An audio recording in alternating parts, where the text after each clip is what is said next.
carrying out its final preparations for the wedding of the century.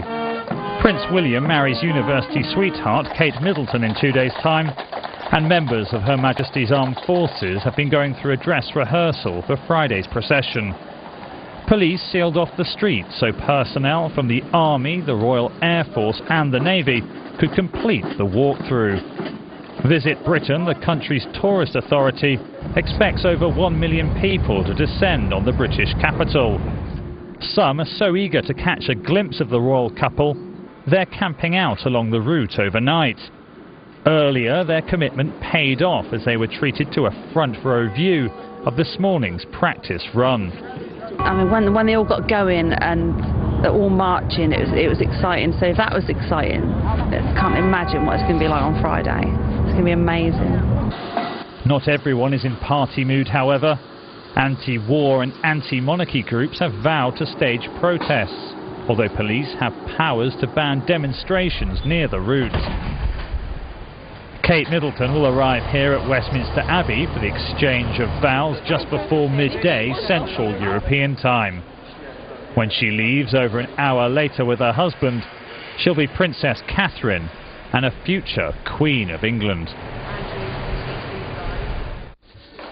1,900 people have been honoured with the privilege of being invited to the royal wedding of Prince William and Kate Middleton.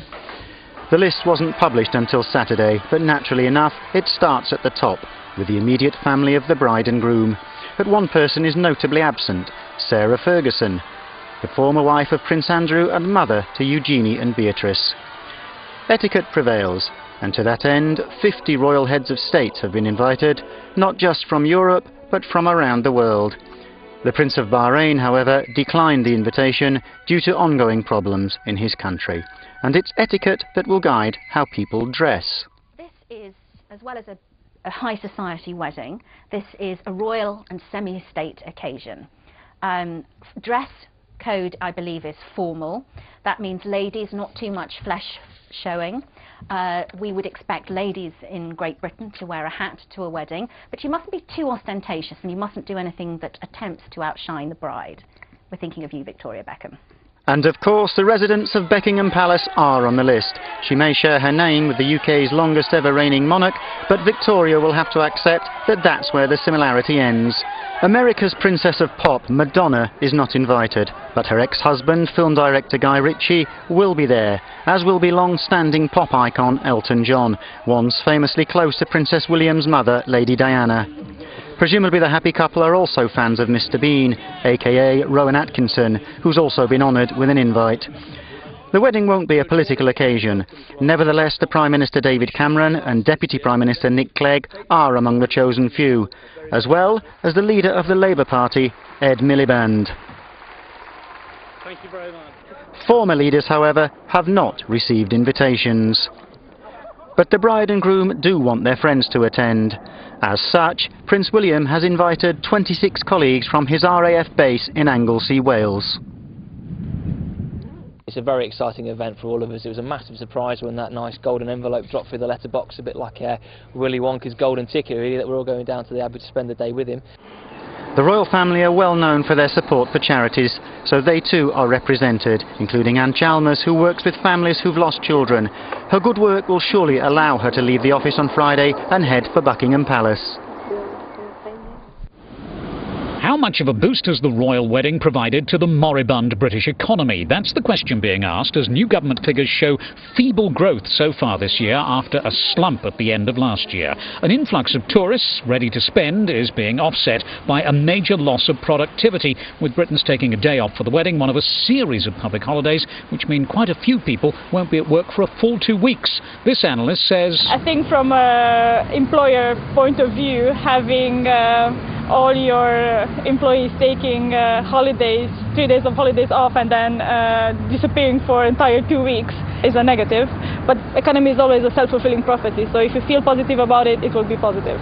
At the final count, the event is expected to have generated €240 million of extra spending on travel and tourism, almost as much on souvenirs and other wedding-related merchandise, and €365 million on food. But it would take a lot of souvenir sales to the more than 500,000 extra visitors to make up for the nearly €7 billion in lost productivity, estimated by the employers' organisation, the Confederation of British Industry, which says it's concerned about the effects this will have on the recovery of the fragile UK economy.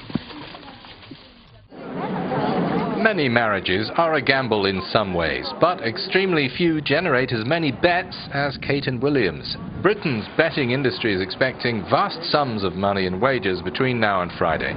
It's not all spontaneous, despite Britain's bet-crazy reputation.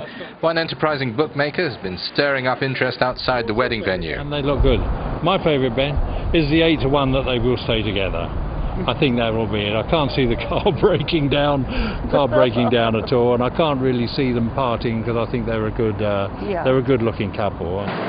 The odds given at one betting shop were 66-1 for the royal car having engine trouble on its way to the Abbey, and 100-1 for Kate getting cold feet at ring time. Which bet pays off the highest? The highest. The one I saw was a funny one where it says the Archbishop will drop the Bible, which is basically 33-1. It's an odd bet, but you never know, you know.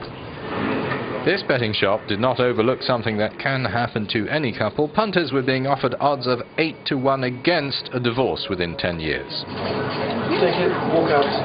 Britons bet on anything and everything, from sports results to the weather, and now on the royal wedding. The most extreme of all is to put £1 on Kate, not to turn up at all. And if you win £100. From London, Ali Sheikh al-Islami, Euronews.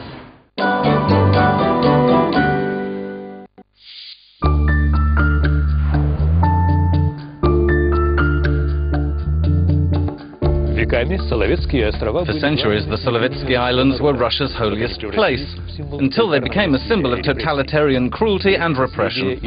The heritage and modernity of the White